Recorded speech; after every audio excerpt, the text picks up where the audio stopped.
ভগবান গণেশের আরাধনা করবেন, কারণ ভগবান গণেশকে বলা হয় বিঘ্নহর্তা।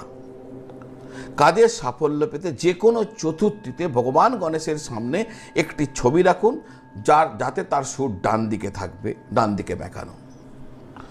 প্রতিদিন ভগবান গণেশের পূজা করুন, তার সামনে লবঙ্গ, সুপারি এবং লাড্ডু নিবেদন করুন। প্রতিদিন 9টা দুব্বা নিবেদন করবেন, একটা একটা করে দুর্বা দেবেন, আর প্রতি দুব্বায় আপনার মন্ত্র হবে ওম গণ গণপতায়ে নমঃ। একটা করে দেবেন আর মন্ত্রটা বলবেন ওম গণ গণপতায়ে নমঃ।